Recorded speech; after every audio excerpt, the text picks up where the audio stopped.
Welcome, everyone.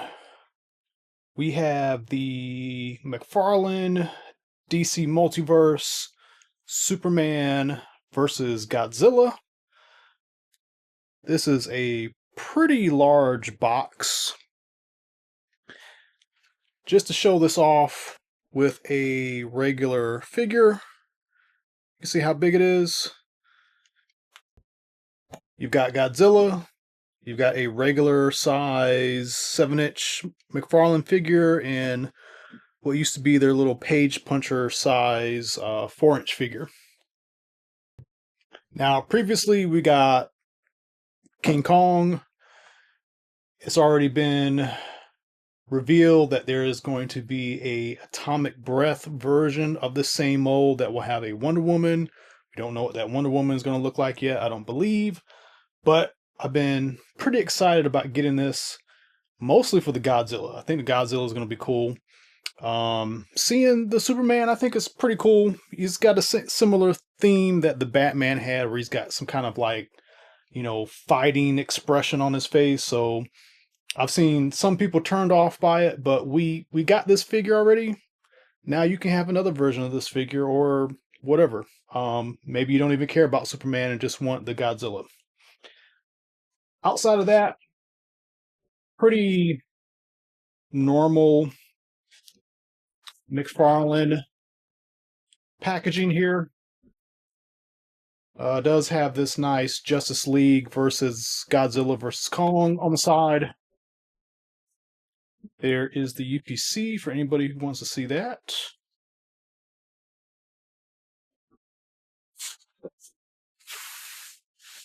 And some nice comic art on the back. So let's go ahead and get this guy open.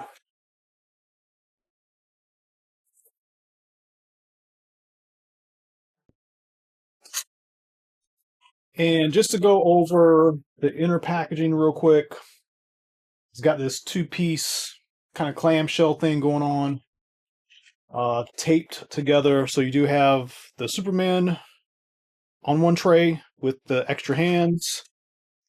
Then you have Godzilla in the other tray, and the collector card is in the back. There is nothing on the far back of the blister.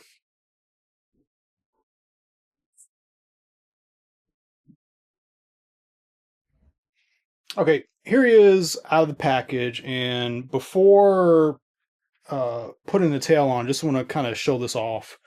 The tail does have a pretty large dumbbell on it, and I don't think there's going to be too much of a problem attaching it, but I have forced stuff like that before, and it has damaged the plastic, so I would heavily recommend heating that up and then inserting the tail. Before I show the tail connected, here is the collector card, looking pretty cool. And there is quite a story on the back of here. Superman does come with some flight hands. We got the little itty bitty Superman. I don't know that we've had this one before. I expect this is reuse, but I'm not familiar with this. His cape is rubbery, and it's like glued on somehow to the figure. The head does turn, the arms, basically it's a 5PA. The arms are ball jointed, and the legs are just hinge. And he does have waist articulation. You might want to heat this up too a little bit. Like on mine, I'm trying to turn it, and there is like some friction. So you gotta kind of worry about the plastic rubber tab kind of stretching. So if you ever go to turn something and it's like kind of not wanting to give, put some heat on it to help get the plastic warmed up. And then we got Superman. We'll go over him and do some comparisons, but Just to show him off real quick, there is Superman. All right, so we're going to put this guy's tail on. And I was just kind of curious how much effort it was going to take. And the tail went on easily. I didn't heat it up. So maybe my advice isn't warranted. Maybe they engineered this to be, friendly to a novice, versus somebody who collects Mythic Legions. Every figure you get of Mythic Legions is a little instruction book that says, heat up your joints before you move them. That was not the case with this. The tail is rubbery. It does. Ooh, it does seem like it has a bendy wire. It is very stiff. Probably the plastic is what's stiff. This kind of figure, it's hard to say how pliable this rubber is. It is a different material than the body. The body is plastic. It's, closer to like the action figure plastic. It does have some give to it. He does have some articulation, a little bit. So he's got this rotating head. It's actually on a ball joint, but because of the way all this is sculpted, it just barely fits around the top of the neck. So even though there's a ball, you can't really get a whole lot of work out of it. The mouth does go up and down. It's kind of stiff. Actually, it wants to stop right about there, but it opens up pretty far. The face is very nice. The eyes are kind of simple.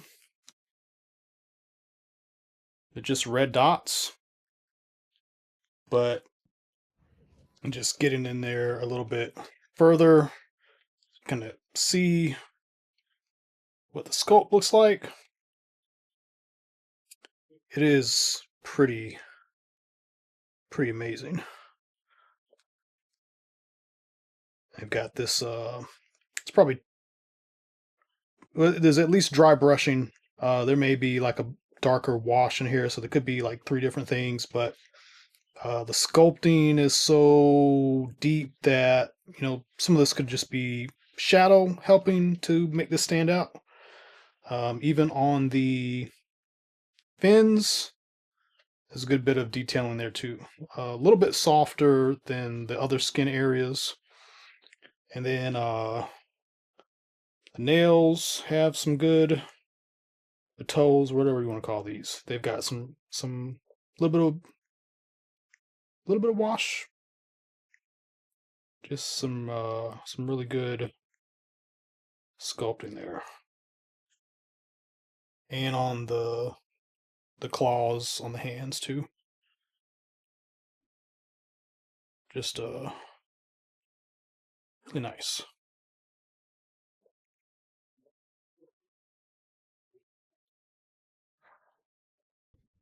It works for Godzilla. Kind of makes this version kind of like a scary monster version. The arms were a little stiff. And they seem like they're just disc hinge, like they're just like it's not a ball joint. And then the hips feel the same. Now I'm imagining there might be a ball joint here, but again, because of the cut and how the 2 pieces of plastic fit, you're only going to get this swivel movement, even though there might be a ball joint behind here. No other articulation. This is it.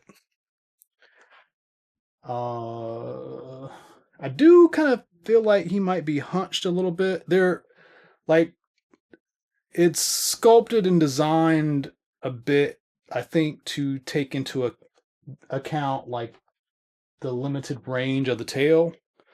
So if you see how his feet are planted, um, his legs do need to be in this position, but trying to get him, kind of pushed down a little bit more is not going to happen because his tail is too rigid. It's not rigid plastic, but it's not pliable enough to get this to bend and stay bent for a long period of time. With all that said, I think it looks amazing though. This is a really amazing Godzilla. While we're on Godzilla, let's show him off with Kong. Kong has some similar things going on. Godzilla's a little bit more articulated. This thing did cost a bit more. I think it's like maybe $20 more than Kong. Can't remember. But Kong only has the rotating head, the rotating arms, nothing else on his hip race. Yeah, his waist rotates.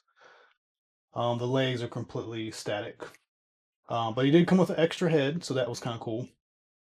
So you're trading up. You got like a similar articulation count, I believe, but there's definitely a lot more mass with Godzilla. And maybe Godzilla should be a little bit taller, but again, they got to fit it into price point, fit it on the shelf. And if this was the last movie, they kind of made King Kong almost the same size as Godzilla, so maybe that's what they're going for here. And we don't really have a lot of collectible level Godzillas of this version at this scale. I just want to show the Super 7 off. This is not the same Godzilla, but just kind of a size comparison. This is a pretty big figure. This is about the same price point as this whole set. A lot more articulation, but smaller, so you're kind of getting that. There's got to be some weird licensing going on with MonsterVerse. Like Japanese Toho Godzilla and MonsterVerse are like two different properties altogether.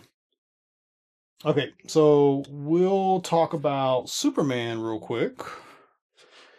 And his counterpart does not have a screaming face, but does have like an angry, like, I'm fighting a gorilla monster right now. So you got this sort of same, kind of theme. They're fighting, the monster. And I guess the most straightforward comparison is this guy. This was a Walmart exclusive. I don't know if this is the same.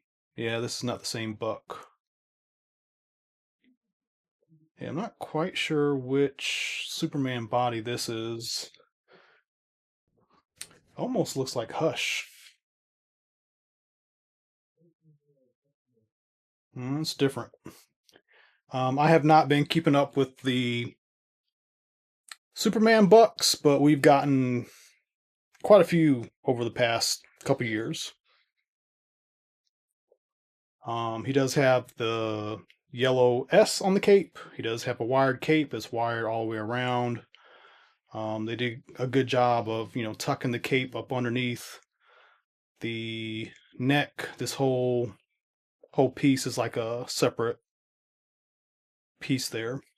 So that looks pretty good. And then we got his little mini version I showed off earlier. This is with his Batman counterpart. And now you can pretend that Superman is part of the fight. So I think this is pretty cool. It's a weird set what they've been doing. I think it's cool though. I mean, I don't think anybody's done a set like this before where you've got like this imaginary large figure. You got a figure line that does not scale with it. Hey, let's throw a little mini figure in with it. Oh, just by chance, we make these little minifigures sometimes. It's a totally weird thing, and this is one of those times where this whole world of McFarlane stuff kind of pays off in this kind of partnership to get you a Monsterverse figure. It'd be cool if we would get more stuff, like a Mecha Godzilla and all that stuff, but uh, I doubt it's going to happen. And with the McFarlane license running out pretty soon, other than that Wonder Woman set, I don't think we're going to be getting any more. And then plus on top of that, Marvel is doing their superhero versus monsterverse stuff right now in the comics. So are we going to get a Marvel Legends Godzilla one day? Who knows? But hey, if you've ever wanted something like this is a great way to get it. And it's like the best of both worlds. If you like Superman, here's a Superman you'll like. You like a big MonsterVerse Godzilla, this is your chance to have like a, collector grade Godzilla figure, not one of those, simple $20 kids line figures. So in that sense, I say this is worth getting, and definitely recommend getting it. Let me know what you think in the comments. If you haven't done so, please like and subscribe. And as always, tune into more videos coming up. Thank you.